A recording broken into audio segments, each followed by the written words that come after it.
गजपति जिला गोसाणी ब्लॉक अंतर्गत गाराबंध गाँ निकट में सीता पहाड़ में 2 दिन धरी मकर पर्व पालित हो जाइछि।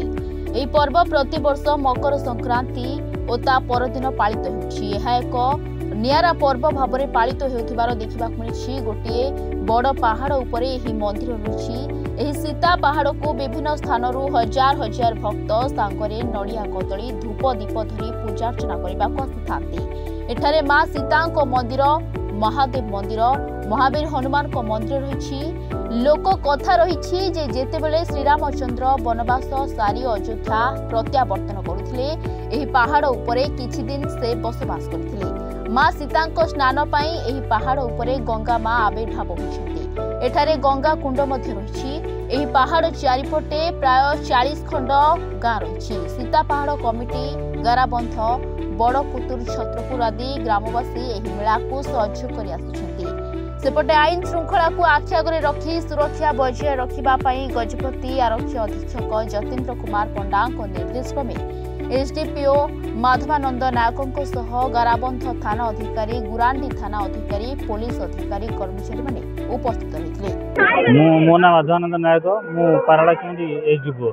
कौन कहे जो सीता पहाड़ यात्रा अनुष्ठित होती विभाग पक्ष कौन पदक्षेप नि यात्रा अनुष्ठित आप कौन कहे देखु एटा गोटे पौराणिक स्थान तो ये सकाशे आमर ये अंचल 3 दिन धरे यात्रा हुए। तो गला दिन गोटे यात्रा सरला। आज मध्यम दिन ये बहुत लोक आज समागम अच्छा। तो से सका बर्तमान सुधा 10 ରୁ 15,000 लोक पाखापाखि दर्शनार्थी आसी दर्शन करके सुरखुरी गले। आहरी पुणी लोक मान समागम आहरी अधिक हम भिड़ हम संध्या समय। तो से आमर पुलिस तरफ आम 2 प्लाटून फोर्स रखीचु एवं आउ 20 जन ऑफिसर मुतयन अच्छा। से ट्राफिक व्यवस्था किपर लोक मैंने सुरखुरी आसवे, गाड़ी रखिए और जीवे। आमर गहली भितर जेपरी किसी कौन प्रकार खराब कार्य न हुए से आम स्टाफ देचु।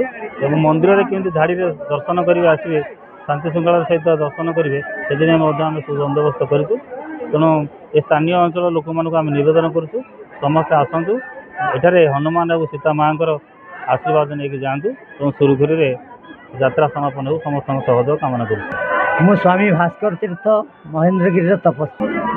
सीता पर्वत हूँ महेंद्रगिरी एक श्रृंग जोठिकी भगवान वनवास समय एठाक आसते।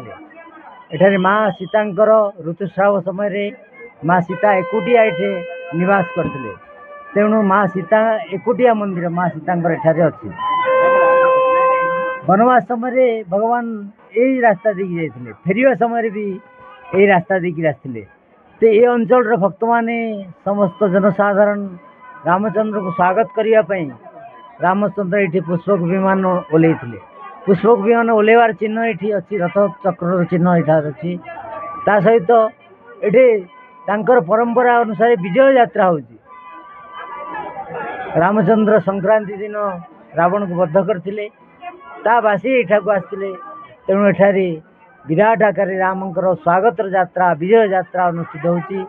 आंध्र ओडिशार समस्त भक्त मैंने एठाक आसती।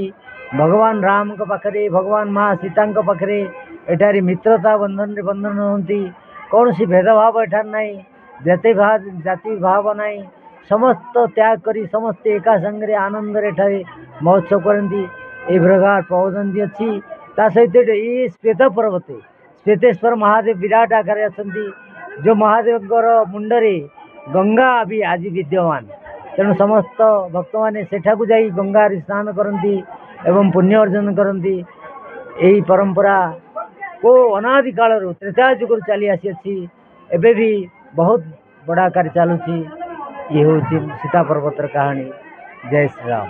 ये पर्व पालन होती कौन कौन विधि रही? संक्रांति दिन ये महासमारोह हनुमान पूजा हो, हनुमान अनुष्ठान हो। हनुमान ये माँ सीता को दर्शन करने प्रत्येह आसती। चिरंजीवी जेहेतु प्रत्येह आसती हनुमान। तेणु माँ पाखरे हनुमान पाखे 2 जन जाकर मुख्य दिन हूँ संक्रांति। तेणु संक्रांति अवसर ये यज्ञ आरंभ हो। संक्रांति बासी एठारे विराट विजय महोत्सव होती। सीतावासी बासी महोत्सव बा आनंद महोत्सव होची ए प्रकार 3 दिन महोत्सव होची।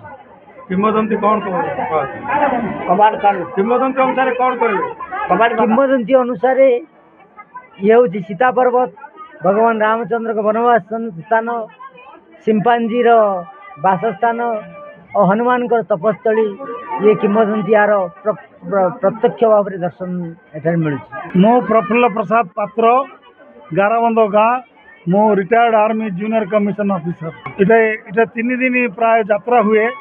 इटे सीता माँ को जिते रामचंद्र रावण को हत्या करके आनी गोटे रात्रि निवास करते दर्शन करने नाना प्रकार देवता माने आसते दर्शन करने एवं ये यात्राटा प्रत्येक मकर संक्रांति परदिन हुए।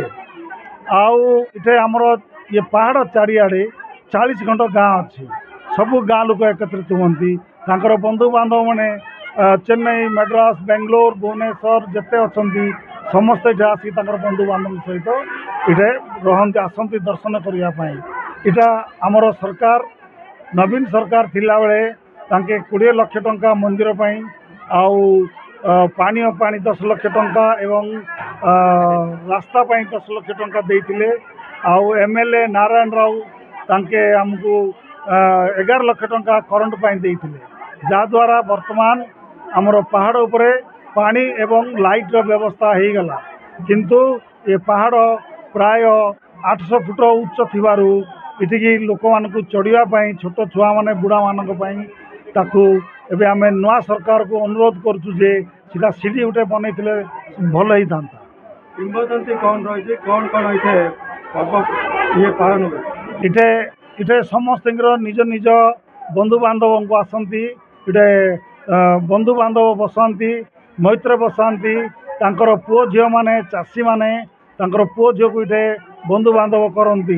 इटा प्रत्येक चाषी मानकर धान कटा है से माने से उत्साह रे इटा एकाठी एकत्रित हुंती 40 खंड गाँव लोक माने। Gajapati Vivekananda Behera report Mahabharat live.